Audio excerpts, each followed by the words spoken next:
করছি। আর আমাদের আইএসএফ এর গায়ে হাত দিয়েছে মানে আমরা কিন্তু ছাড়নেওয়ালা পাত্র নই। মানে শাসক দল ওদের পতাকা ছিঁড়ে আমাদের নামে এফআইআর করছে। পুলিশের সামনে দাঁড় করিয়ে আমার শাসক দল প্রশ্ন করছে, পুলিশ দেখছে আর হাসছে। কে বলছে? ওর মানে ও এটা বুঝতে হবে, ওর মানে ও ভয় পেয়ে ও পাগলামি করছে, মাতলামি করছে। আমাদের সঙ্গে যা কিছু হবে, গালাগালি করুক, হুমকি দিক, খিস্তি দিক, মারুক, ধরুক, পিটুক, যাই করুক, আমরা কিন্তু লিখিত অভিযোগটা আগে করবো। এটা প্রথম কাজ। এই কাজটুকু করলে বাদ বাকি কাজটা আমি বুঝে নেব, এইটা করতে হবে। আর যদি অভিযোগ না করি, পুলিশ বলবে আমি তো খবর পাইনি, আমি জানি না, আমি তো শুনিনি, এইসব বলে এড়িয়ে যাবে। আজকের এই ঘটনা আমরা যদি মনে রাখতে হয় বা ভোট কেন্দ্রে গিয়ে যদি মনে করাতে হয় লোককে, তাহলে কিন্তু অভিযোগ কতটা মার, তবে আমরা দেখাতে পারবো এইটা অভিযোগ করেছিলাম, এর ব্যবস্থা কি নিয়েছেন। আর আমরা যদি অভিযোগ না করি, মুখে মুখে বলি আমাদের মেরেছে ভাই বাঁচান, আমরা তাদেরকে পুলিশ সাহায্য করছে না, পুলিশে গাল দিচ্ছি, মারছি, কিন্তু কাজে কিছু হচ্ছে না। অভিযোগটা যে কোনো প্রকারে কোর্টে ঢুকে দেওয়া চাই। কোর্ট পর্যন্ত যদি অভিযোগ চলে যায়, তাহলে যত বড় সে বদমাইশ হোক, পার্থক্যটা কিছু করতে পারছে না। আরাবুল সাহেব কত বড় মস্তা, সেও ঢুকে গেল সাজা। অতএব আইনের কাছে যদি একবার সঠিক জিনিসটা পৌঁছে যায়, দেরি হতে পারে কিন্তু ব্যবস্থা হবে, তাই না? এই নিয়ে আমরা এফআইআর জন্য ব্যবস্থা করছি। আর পুলিশকেও বলবো যাতে উনি এফআইআর খুব দ্রুত করে এবং তদন্ত সাপেক্ষে তদন্ত করে তাড়াতাড়ির জন্য ওনাদেরকে গ্যারেজ করার ব্যবস্থা করে, সেটাও ব্যবস্থা করার জন্য অনুরোধ করবো আশা করি থানায়। আর থানায় যদি ব্যবস্থা সেরকম না নেয়, তাহলে থানার বিরুদ্ধে মোটেই যাবো।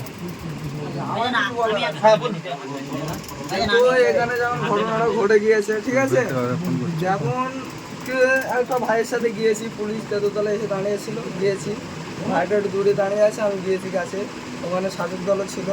আমি গিয়ে স্যারকে বললাম যে স্যার এরকম ঘটনাস্থলে যেতে হবে, পুলিশ আমাকে উল্টো পাল্টা প্রশ্ন করছে, প্লাস পুলিশের সামনে দাঁড় করিয়ে আমার শাসক দল প্রশ্ন করছে, পুলিশ দেখছে আর হাসছে।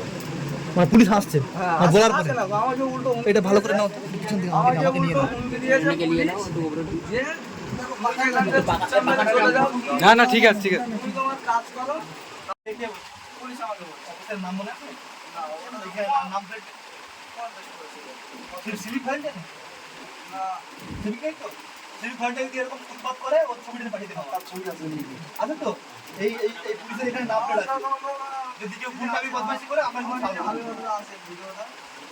যারা ভিডিওটা আমাকে হোয়াটসঅ্যাপ করে পাঠিয়ে দাও, অফিসারের নাম যে বদমাইশি করবে সেই অফিসারের নাম প্লেট এখানে লেখা আছে, ওইটা নিয়ে পাঠিয়ে দাও। তারপরে ওই পুলিশের মানে গেঞ্জি গেঞ্জি করেছি না না আমি সব তাহলে সিভিক ভলেন্টিয়ার নাকি ওইটাই তো আছে, এখানে আছে, মার মেরেছে আবার পুলিশ নিয়ে এসেছে ওইখানে তেতুলতলায় দাঁড়িয়ে ওদের বক্তব্যটা আগে সামনে করে আমি দুটো কথা বলছি। হ্যাঁ, অন্য বুথের থেকে লোক এসে এই বুথে এসে ঝামেলা করতে পেছনে লোক নেই, অন্য বুথের থেকে ওই তো লোক নেই বলে তো আমাদের আইজুল ভাইকে নিয়ে গেছিল। আইজুল ভাইকে দেখলো ওখানে লোক তো নেই, ফাঁকা। ওই লক্ষ্মী ভান্ডার হাড়ি দেখাচ্ছে, হাড়ি উঠে কিছু আর পাঁচটা ওইটা দেখে আইজুল ভাই পালিয়ে আসছে। লোকরা ভাই একটা মানে শাসক দল ওদের পতাকা ছিঁড়ে আমাদের নামে এফআইআর করছে। পুলিশ জানা সত্ত্বেও এর কোনো পদক্ষেপ নিচ্ছে না। আমরা কি অভিযোগ করছি? আমরা আগের দিনকে এরকম হয়েছে না, নিচ্ছে না, তো অফিসারই নিচ্ছে না। আমরা খবর পেয়েছি, রিসিভ আছে তার। আমরা ওই আমরা অফিসার যখন অভিযোগ নিয়ে যাব, এটা সিস্টেম, তুমি এফআইআর করো চাই না করো, রিসিভ তাকে করতে হবে। কন্টেন্ট নট ভেরিফাইড করে স্ট্যাম্প করবে, মারবো নাকি আমি দেখিনি কিন্তু রিসিভ করলাম, এইটাকে করতে হবে, নাহলে চাকরি চলে যাবে।